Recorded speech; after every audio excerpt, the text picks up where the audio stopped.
From the outside looking in, it looked like I had it all together. But I was crumbling inside. I hated myself. I hated my job. I really could not find anything good to say. Right? I planted mines in my own mind. I drowned in tides of my own design. Oh, drain that ocean. I outgrew my shell, so I'm breaking out. Bust up the palace, yeah, I'm breaking in. They gon' tell my tale, I'ma make it bout how I broke out and not how I broke down. What's up? I am back with another video. I know I have on the same outfit as the one before because who doesn't do batch recording? Yeah, so don't do me, okay? Anyways, thank y'all first and foremost for tuning in to another video. This is where I'm getting down to the nitty-gritty, okay? The last video gave y'all a brief, I guess, like vague introduction of who I am and, you know, all the things, right? Because I wanted to give y'all a little trailer, a little sneak peek into my life and kind of what my channel is going to represent. But this particular video is going to be a little woo-woo, okay? Just a tad. So this story is about when I heard God say, "It only took one time."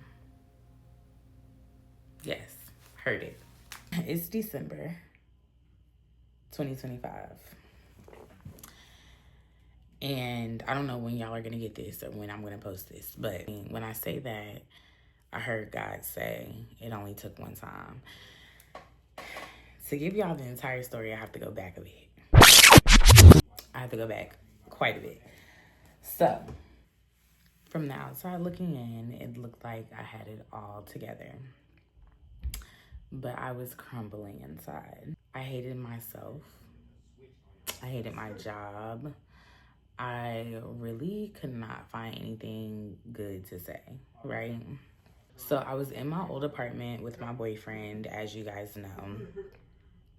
And to everybody else, it seemed perfect, right? I had a good job, good relationship, decent apartment, car, you know, all the things you could want in your early 20s, really. Like, what's the problem? Or, well, mid-20s. What's the problem? But I was mentally, emotionally, physically, financially, every elite that you could think of, unstable. I was just unstable. And it was no amount of love that Eric could give me to make me feel better.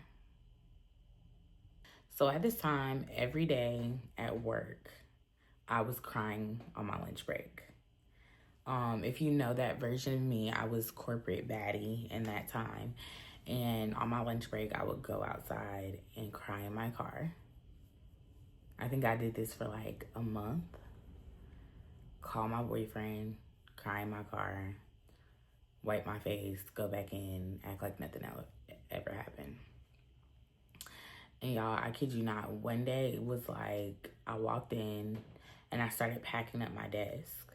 But it wasn't because like I felt like I wasn't gonna come back the next day or anything. I just subconsciously started like packing things up and taking down pictures. And it was just really weird how I did it though. It wasn't premeditated. One day I just was sitting there and there wasn't anything to do and I started packing up my stuff. And about 2 weeks later, I quit that job. I cut off all of my hair. When I say all of my hair, I'm gonna insert a picture for you guys. It was gone, okay? I started knitting and I went back to school. That was when the shift happened. That was truly my leap of faith. And that was the scariest thing that I've ever had to do, by the way. Like, I'm not gonna sugarcoat it for you guys. Like, oh, that was the easiest decision I've ever made in my life, because truly, it felt like I was jumping off of a cliff. Like, have you lost your mind? For real. For real. So I'm going to be the first person to tell you that your leap of faith is not always going to feel good. Because mine felt like I was insane. So I got into therapy. The first piece of homework that my therapist gave me was to look into the mirror and say 10 nice things about myself. I know I mentioned I left the job. I cut all my hair off. The story behind cutting all my hair off. My therapist asked me to start looking in the mirror every day and saying 10 nice things about myself. The first time I tried to do that is when I cut all my hair off. Yeah. I didn't have any nice things. And this is a transparent space for me. I'm going to be honest with you guys. I have done a lot of healing for me to even feel comfortable with having this conversation with strangers. Like, I would have never, ever admitted this. It's some of my friends that don't even know. They know that I cut all my hair off, and they know that, I'm sure they know that it was like a depressive episode, but I don't think that they knew. A lot of them didn't know exactly like the story of what I was doing at that time. So that was me trying to do my homework assignment and say 10 nice things about myself, which resulted in me having a Britney Spears episode and hacking all my hair off. But I kept trying. Now, here's something about myself at that time that I was really, diving into, regardless of like school and work. I was spiritually shifting, praying more. And in the midst of all of the, and guys might see me like not making eye contact with the camera. It's because I'm thinking as I'm explaining these things. But essentially at the time I was getting more spiritual, praying more, and my prayers were the same at this time. They were simple. I'm praying for discipline, motivation, stable home, stable finances, strength to love myself, discover my purpose, just, normal things that anybody would want. And over time, with me going to therapy and with me doing all of those things, like, things were slowly starting to shift. Even when I would fall short, I would still just, pray for those same things and keep trying to do the homework the therapist was giving me and just keep trying, keep on swimming, swimming, literally. We moved into a new apartment. I started going to the gym. I wasn't like fully consistent yet though, or taking it like completely seriously at the time. And I was still kind of like fighting with the D word. Sleeping too much and not really eating good. Like eating sporadically, and when I would, it was terrible stuff that was really making me gain weight. But it was kind of like my cocoon stage. When a caterpillar goes into a cocoon, it was messy, and caterpillars are probably screaming inside of cocoons. Like, they're probably like, what the fuck is happening? Like, it probably feels like chaos, but they're morphing into a completely new person. So, as I said, the seeds were planted. And the prayer right before, I think, a major shift for me, and this is just one of the shifts, by the way, guys. I'm going to really take y'all through the journey of my transformation. And there are so many stories. So just have a seat, for real. This is just one of them. But right before this particular shift, or I don't even want to call it a shift. I kind of just want to say right before this, I really don't know. I have to figure out the wording for that. But this was the first of many different instances where God kind of put it in my face. Like, here, like, look, like. So these stories are going to be my becoming stories are gonna be me being vulnerable with you guys and telling you my woo-woo stories of when spirit and God has truly spoken to me and moved in my life. There we go. That's the words I was looking for. So anyways, the seeds were planted, and I was just continuously asking God, like, I want to wake up earlier. Give me discipline. Give me these things, please, God. Can I, those types of things. So one morning on my day off, my body just naturally got up before 12. And I went to the gym. And normally I'd force myself back to sleep. Like normally I'd be like, oh, it's only 10 o'clock. I'm just gonna lay back down. But I forced myself, and then I would say, oh, it's just 10. It's just this time. I don't work until this time, so I'm gonna go back to sleep. Because what am I getting up for? This particular day, I got up, stayed up, and went to the gym. This was another moment that was kind of like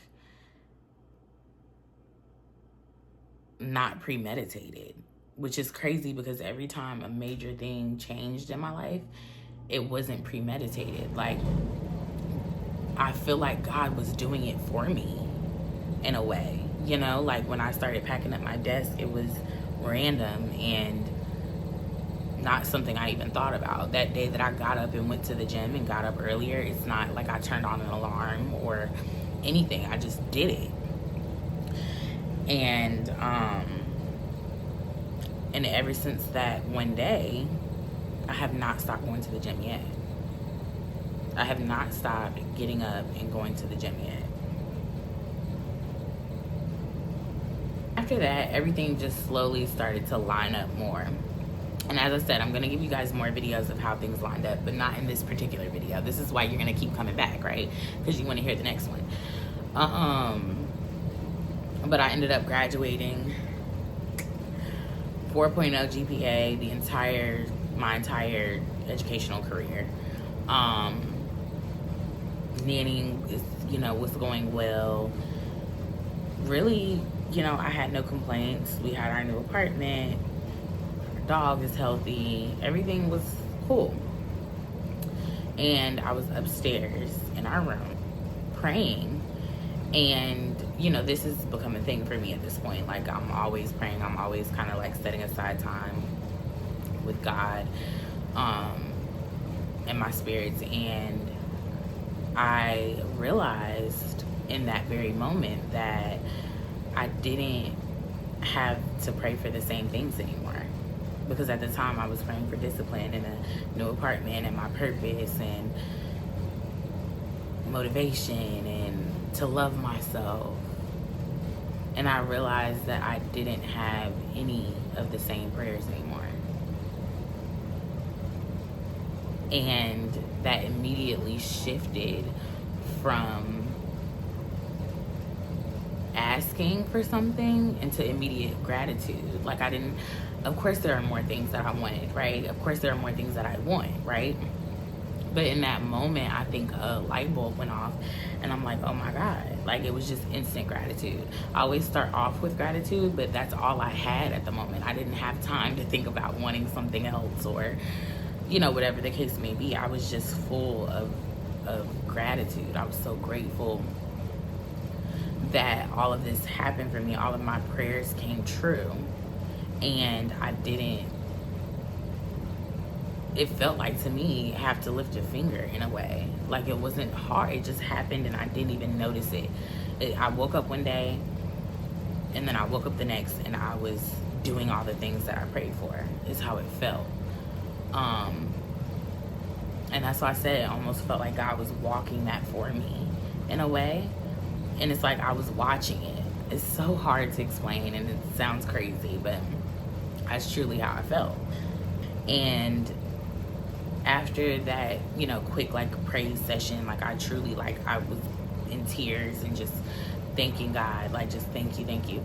And y'all, I kid you not, I heard God say, it only took one time.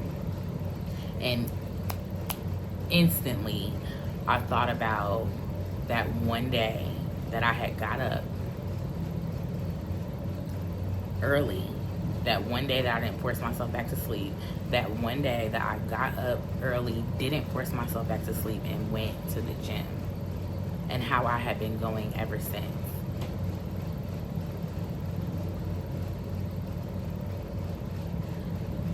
This particular testimony, this is about faith of a mustard seed. I know we hear people talk about it all the time, like all you need is this little big teeny, and that's one of my mom's favorite things to say as well. Like that's one of her favorite quotes that she always says to me: faith of a mustard seed, faith of a mustard seed.